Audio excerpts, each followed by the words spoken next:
అక్కడ ఇంత యాత్ర లేదు, అక్కడ కష్ట సుఖాలు ఉన్నప్పటికీ వస్తూ పోతున్నాయి.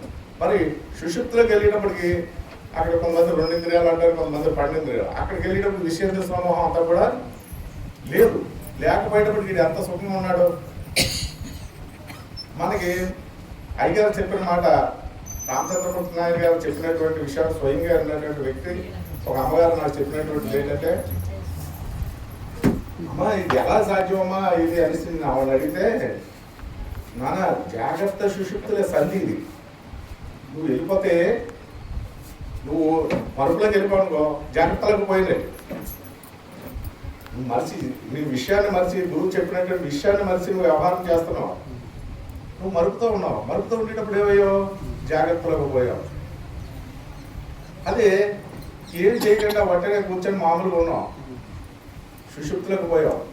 అందుకని జాగ్రత్త సుషుప్తులు సంధి. జాగ్రత్తగా ఉంటే నువ్వు మరుపు శరీరంతో నువ్వు పడుతున్నావు. అందుకని జాగ్రత్తలో జాగ్రత్త కావాలి. ఏ జాగ్రత్త? ఈ జాగ్రత్త. ఇప్పుడు కళ్ళలోంచి మనం ఎవరైనా లేపాలంటే తట్టి లేపాలా, మనం లేపుతామండి, మనం లేచిపోతాం. కానీ జగత్ భ్రాంతి అనేది కళ్ళలోంచి లేవాలంటే గురువు ఖచ్చితంగా తట్టి లేపితేనే కానీ ఎవరో లేవలేరు. లేవగలమా మనకి కళ్ళొంచండి? కానీ గురువు కళ్ళొంచి లేపినట్టు సమర్థుడే, కానీ మరి లేచి ఉండడం నీ బాధ్యత. గురువు గారు కళ్ళొంచి లేపే సమర్థత కలిగినటువంటి వాడే. ఎందుకంటే కళమేరుకులో తెలిసినటువంటి ఆయన మహాకళాకారుడు. ఆయనకి తెలియదు ఏముంటది, ఆయన కళ్ళొంచి తట్టి లేపగలడు. ఇదిగో తీసి జగత్ భ్రాంతిని నిమిషంలో తీసి పడేయగలడు. ఆ మెలుపు నీకు చూపించారు గురువు గారు. ఆ మెలుపులో మరి ఉండడం ఎవరి పని? మన పని. కానీ ఇది ఏం చేస్తారు, దీని లక్షణం ఏంటమ్మా? మన ఎరుకున్న లక్షణం ఇందాక అన్నయ్య గారు చెప్పారు.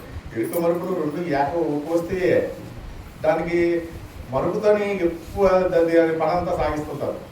అంటే అది జ్ఞానంతోనే ఉండదు, ఎరుక కలిగి ఉండదు. మరుపులోని ఎక్కువ చిక్కుకుంటుంది. దాని లక్షణం మరుపుతో చిక్కుకున్నది కాబట్టి ఇంత సృష్టిని అల్లుకుంది. అందుకనే మన అసలు సాంప్రదాయంలో ఉన్న వాళ్ళ గురించి అవధూత స్వామి గారు మాట్లాడారు అన్నమాట. అవధూత స్వామి గారు ఎవరమ్మా? అయ్యగారు రాజయోగి గారు గురుగారు రాజయోగి గారు గురుగారు అన్నమాట. హనుమంతాళ్ళ వారి గురువు గారు. ఏంటి అన్నగారు? ఆ మహానుభావుడు ఏంటంటే, నా కళలో నీవు జగములు, నా కళలో నీవు జగములు, నీ కళలో నేను జగము నిత్యముసుమి. అంటే ఈ ప్రాపంచిక విషయం అంతా కూడా ఇప్పుడు కూడా నడుస్తుండదు తెర మీద సినిమాలాగా.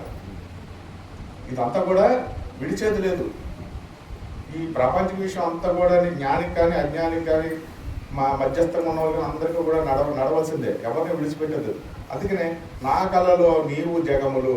ఇక్కడ ఆయన ఉద్దేశం ఏంటంటే, జీవుని కళలో జగత్తు ఈశ్వరుడు 2 వస్తువులు సత్యంగా కనపడుతున్నాయి. మనందరికీ అనిపిస్తుందా లేదా? ఈ జగత్తంతా సత్యంగా కనపడుతుంది. ఆ జగత్తును ధరించినటువంటి జగదీశ్వరుడు సత్యంగా కనపడుతున్నాడు. మిగతా సిద్ధాంతాలన్నీ చెప్పేది అదే విషయం. అందుకని అవి అంత బాగా ఎక్కుతాయి. మనకేమో ఎరుకు లేదని కాబట్టి అప్పని ఎగిరిపోతాం. జగత్తు ధరించినటువంటి జగదీశ్వరుడు 2 కూడా సత్య వస్తువులుగా చెప్పారు అక్కడ ఆయన చెప్తూ, నా కళలో నీవు జగము, నీ కళలో నేను జగము నిత్యమసుని. ఎవరు? ఆయన కళ్ళలో, ఈశ్వరుని కళ్ళలో జగత్తు, ఈశ్వరుని యొక్క కళ్ళలో జగత్తు, జీవులు కూడా సత్యంగా ఉన్నాయి. మరి జగత్తు ఎప్పుడైనా నశించినటువంటి పరిస్థితి ఉందా? జగత్తు ఎప్పుడు కనబడుతుంది కదా. జగత్తు ఎప్పుడు వస్తే జీవరాశులన్నీ కూడా అప్పుడే ఉన్నాయి కదా. దీన్ని ఏమని ఎత్తాడని ఎత్తుకోవడం కళ ముచ్చడిగా ఎత్తాడు. నా కళలో నీవు జగములు, నీ కళలో నేను జగము నిత్యమసుని అంటూ, ఈ కళ నరులకే కానీ సేపున్నది దేవతలకు చక్కగా వినరా అంటాడు. ఈ కళలోని దిగబడిపోయిన వాళ్ళు, ఈ కళను పొందుతున్నటువంటి వాళ్ళు అందరూ కూడా ఎటువంటి వాళ్ళు అన్నారు? నరుడు అన్నారు. మామూలు సామాన్య మానవులని. ఈ కళ నరులకే కానీ సేపున్నది దేవతలకు చక్కగా, వీళ్ళందరినీ కూడా ఈ కళ ఏం చేయదమ్మా. ఎందుకంటే ఆ మెలుగు తెలుసు కాబట్టి, కళ మెలుగులో 2 తెలుసు కాబట్టి కళగానే అది ఎప్పుడు కూడా చూస్తాం. ఇది లేదు.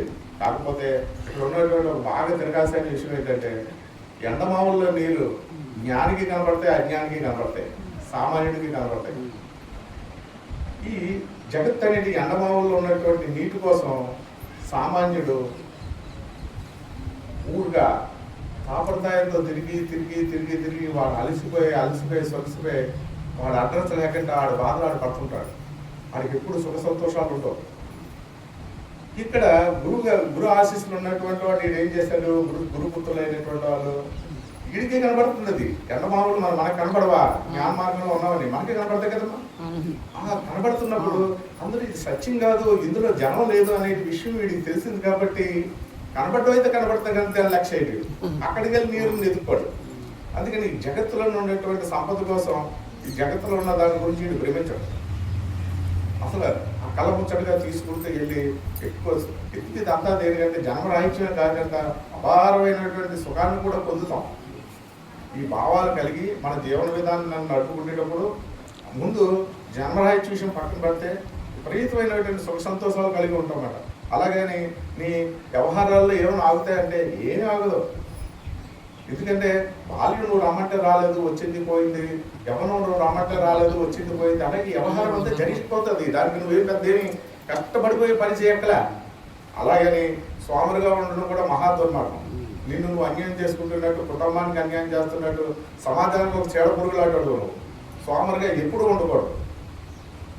నువ్వు నీ వ్యవహారంలో నువ్వు ఎప్పుడు కూడా నువ్వు ఎంత వ్యవహారకర్తమై ఉంటావో అంత కూడా కీర్తింపబడతావు, అంత సమాజానికి నువ్వు ఉపయోగపడతావు, నీ కుటుంబానికి ఉపయోగపడతావు. మరి ఇలాంటి విషయాలన్నీ తెలుసుకొని మన వ్యవహారాలు ఇంకా బాగా చక్కబెట్టుకొని ఎలా లేని వ్యవహారం చేస్తున్నాం కాబట్టి మనకు అలచట ఉండదు. ఏదో విషయంలో లాస్ అయింది, నువ్వు పెద్ద స్పందించావు, ఏదో వచ్చింది ఏవో ఎదురు గెంతలేవు. రావడం పోవడాల విషయాలతో చాలా టేక్ ఈజీగా తీసుకుంటూ వ్యవహారం అయితే మాత్రం మార్గంగా చాలా హ్యాపీగా చేసుకుంటూ పోతావు. బోలో సద్గురు మహారాజ్కి.